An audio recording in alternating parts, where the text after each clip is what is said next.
अस्सलाम वालेकुम रहमतुल्लाहि व बरकातुहू।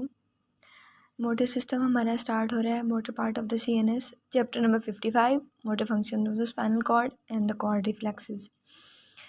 मोटर एक्टिविटी हम तब परफॉर्म करते हैं जब हमारे पास स्टिमुलस आ गया और एक सेंसेशंस हमारी ब्रेन के पास पहुंच गई या स्पाइनल कॉर्ड के पास पहुंच गई, तब जो है ना एक मोटर एक्शन इनिशिएट होता है।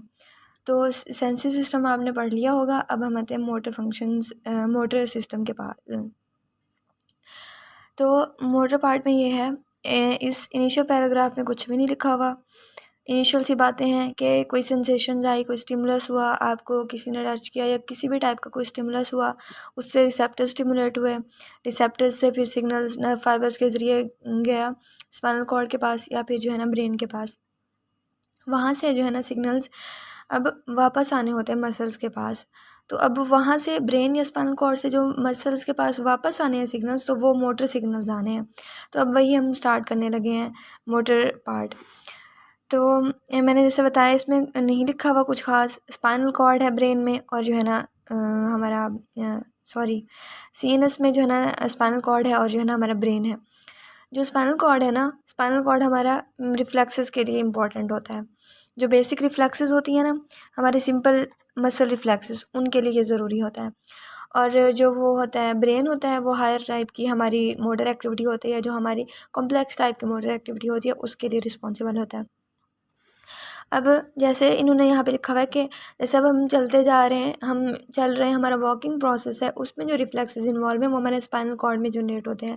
लेकिन अब हम सीधा एक स्ट्रेट पाथ पे चलते जा रहे हैं, तो हमने फिर मुड़ना है। सपोज़ कि हम मुड़ना चाहते हैं किसी नुक्कड़ पे या जैसे भी, तो उसके लिए जो सिग्नल्स हमारे जो कमांड करता है वो हमारा ब्रेन करता है। जो है ना ब्रेन में थॉट जनरेट होती है कि मैंने मुड़ना है, और वो टाइप की मोटर एक्टिविटी जो थोड़ी कम्प्लेक्स हो गई है मुड़ने वाली, तो वो हमारा ब्रेन करता है। इसके बाद हमारी यहाँ पे दी हुई है organisation of the spinal cord. Organisation of the spinal cord में कुछ खास नहीं है।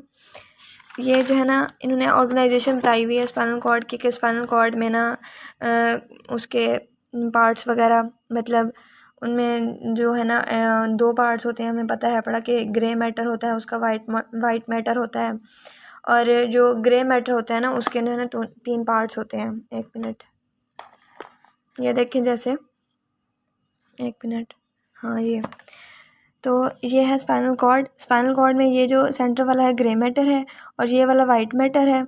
अब जो है ना, तो मैं आपको बता रही थी, ये स्पाइनल कॉर्ड में ग्रे मैटर है सेंटर वाला, और जो है ना ये वाला वाइट मैटर है। आप सबको पता होगा जो ग्रे मैटर है ना, उसमें जो है ना फर्दर उसके पार्ट्स होते हैं। ये इसका होता है डोर्सल हॉर्न, और एक मिनट सॉरी, अच्छा ये इसका होता है डोर्सल हॉर्न, ये इसका होता है लेटरल या इंटरमीडिएट जोन, और ये वाला इसका होता है एंटीरियर हॉर्न। ये इसके 3 हॉर्न्स हो गए।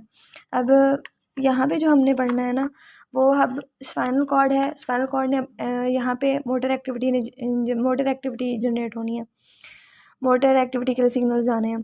तो उन सिग्नल्स के लिए न्यूरॉन्स होंगे यहाँ पे। तो यहाँ जो स्पाइनल कॉर्ड है ना, स्पाइनल कॉर्ड में 2 तरह के न्यूरॉन्स होते हैं, एंटीरियर मोटर न्यूरॉन्स और जो है ना इंटर न्यूरॉन्स। दो टाइप्स के न्यूरॉन्स होते हैं। अब हम पढ़ने लगे एंटीरियर मोटर न्यूरॉन्स। जो एंटीरियर मोटर न्यूरॉन्स है, नाम से जाहिर है, तो ये जो है ना पड़े होते हैं हमारे anterior horn of the spinal cord, यहाँ पे पड़े होते हैं एंटीरियर मोटर न्यूरॉन्स, ठीक है। और जो एंटीरियर मोटर न्यूरॉन्स हैं, इनके आगे फर्दर 2 टाइप्स हैं, अल्फा मोटर न्यूरॉन्स और गैमा मोटर न्यूरॉन्स। यहाँ पे थोड़ा सा लिखा हुआ है कि 50 to 100% लार्जर देन फलां फलां, तो ये कुछ खास नहीं है। बस ये बात आपने याद रखनी कि एंटीरियर हॉर्न में होते हैं, और इनके दोनों फर्दर 2 टाइप्स हैं, अल्फ़ा और गैमा। अच्छा जी, जो अल्फ़ा बाजी के पास आ जाते हैं, जो अल्फ़ा मोटर न्यूरॉन्स होते हैं ना, अल्फ़ा जो है ना, मैं जैसे याद करती थी तो अल्फ़ा ए से है, तो ये बड़े शार्प टाइप के होते हैं, तो इनकी वेलोसिटी भी ज़्यादा होती है, स्पीड भी ज़्यादा होती है, और इनका डायमीटर भी ज़्यादा होता है, 14 माइक्रोमीटर होता है। और जो है ना ये एंटीरियर हॉर्न में पड़े होते हैं। अब यहाँ से सिग्नल्स आने हैं मसल्स के पास, क्योंकि कोई सेंसरी सिग्नल आया स्पाइनल कॉर्ड के पास, वहाँ से अब हमने मोटर सिग्नल्स भेजने स्पाइनल कॉर्ड से मसल्स के पास। तो वो सिग्नल्स किसके ज़रिए जाएंगे? 2 तरह के मैंने बताया, अल्फ़ा और गैमा मोटर न्यूरॉन्स। अब अल्फ़ा जो है ना, अल्फ़ा, इससे पहले मैं आपको एक बात बता दूं कि जो मसल होता है ना, मसल के भी 2 टाइप्स के फाइबर्स होते हैं। एक उसके बाहर वाले फाइबर्स होते हैं, ये वाले जैसे बाहर वाले फाइबर्स होते हैं एक्स्ट्राफ्यूजल फाइबर्स, और दरमियान वाले होते हैं इंट्राफ्यूजल फाइबर्स। हाँ जी, जो एक्स्ट्राफ्यूजल फाइबर्स होते हैं बाहर वाले और इंटरफ्यूजल होते हैं दरमियान वाले। इस आगे ना इनका हम पढ़ेंगे, इनकी मोटर इनोवेशन और सेंसरी इनोवेशन में भी डिफरेंस होता है, सिर्फ यही नहीं होता कि सेंटर वाले और जो है ना सराउंडिंग। तो यहाँ पे जो है जैसे आपको नज़र आ रहे हैं, ये बाहर वाले सारे एक्स्ट्राफ्यूजल फाइबर्स हैं और ये जो सेंटर में पड़े हुए हैं ना, ये इंटरफ्यूजल फाइबर्स हैं। अच्छा जी, आगे जो है ना ये अल्फा मोटर न्यूरॉन्स हो गए। अब मैं बता रही थी, हाँ, alpha motor neurons. Alpha motor neurons जो है ना, यहाँ से जो सिग्नल्स आते हैं मसल्स को सप्लाई करने के लिए, वो आप लोगों ने पढ़ा होगा फर्स्ट ईयर में कि मोटर यूनिट होता है, मतलब एक नर्व आती है ना, तो वो सिर्फ सिंगल मसल फाइबर को नहीं सप्लाई करती, बहुत सारे मसल फाइबर्स को इकट्ठे सप्लाई करती है। तो वो जो है ना उसको हम कलेक्टिवली मोटर यूनिट कहते हैं। तो ये अल्फा मोटर न्यूरॉन्स होते हैं ना, ये जो आ रहे होते हैं, तो ये collectively single alpha motor neuron का जो फाइबर होता है वो जो है ना बहुत सारे उसको सप्लाई करता है, नर्व फाइबर्स को इकट्ठे स्टिमुलेट कराता है, तो उसको कलेक्टिवली हम बोलते हैं मोटर यूनिट। ठीक है, और इसके बाद जो है ना ये अल्फा मोटर न्यूरॉन्स हो गए। इसके बाद है, इनमें मैंने बता दिया था कि इनकी स्पीड वगैरह ज़्यादा होती है और डायमीटर भी। इसके बाद है gamma motor neurons. Gamma motor neurons भी इधर ही पड़े होते हैं एंटीरियर हॉर्न में, और ये जो है ना वो एक्स्ट्राफ्यूजल फाइबर्स को सप्लाई कर रहे थे जो अल्फा मोटर न्यूरॉन्स से। ये जो है ना ये इंट्राफ्यूजल फाइबर्स को सप्लाई करते हैं, जो गैमा मोटर न्यूरॉन्स के सेंटर पे आ रहे हैं सप्लाई करने के लिए गैमा मोटर न्यूरॉन्स, और ये अल्फा मोटर न्यूरॉन्स इधर एक्स्ट्राफ्यूजल को। और इनकी स्पीड वगैरह कम होती है, इनका डायमीटर वगैरह भी कम होता है, बस यही है। यहाँ पे लिखा हुआ है कि मसल टोन को कंट्रोल करने के लिए हेल्प करते हैं, तो वो हम आगे पढ़ेंगे इनकी इनोवेशन के साथ, रिफ्लेक्सेस वगैरह कुछ, और वो स्पिंडल का वो जो है ना आगे पढ़ेंगे, मसल स्पिंडल्स वगैरह। अच्छा जी, इन दो तरह के न्यूरॉन्स मैंने बताए थे, उनमें जो है ना अल्फा मोटर न्यूरॉन्स और इंटर न्यूरॉन्स। से अल्फा हो गए उनमें गैमा, और जो है ना सॉरी एंटीरियर हो गए उनमें गैमा और अल्फा थे, और आगे हैं जी इंटर न्यूरॉन्स। तो इंटर न्यूरॉन, ये जो इंटर न्यूरॉन्स है ना, ये पूरे जो ग्रे मैटर है इन सारे में पड़े होते हैं, जबकि एंटीरियर न्यूरॉन्स का हमने पढ़ा था कि जो है ना ये सिर्फ ना एंटीरियर हॉर्न में पड़े होते हैं, जबकि ये वाले जो है ना ये पूरे जो ग्रे मैटर है ना इनमें पड़े हुए हैं। तो इनकी ये बात याद रखनी है कि 30 टाइम्स मोर न्यूमरस, एक तो इनकी जो है ना वो भी ज़्यादा होता है, इनका नंबर भी ज़्यादा होता है, हाईली एक्साइटेबल होते हैं, मतलब इनका फायरिंग रेट ज़्यादा होता है 1500 टाइम्स पर सेकेंड। इसके बाद जो है ना ये इंटर न्यूरॉन्स का क्या है भाई, इसका इनका क्या ये बीच में घुसाने के लिए क्यों आ गए भाई। तो इनका ये ना इम्पॉर्टेंट काम ये होता है कि जब एंटीरियर मोटर न्यूरॉन्स आते हैं ना तो इनके साथ साइनैप्स करते हैं, इंटर न्यूरॉन्स के साथ, इंटर न्यूरॉन्स के साथ साइनैप्स करते हैं। फिर यहाँ पे होती है इंटीग्रेशन, इंटीग्रेशन के बाद जो है ना फिर सिग्नल्स जाते हैं हमारे मसल्स के पास।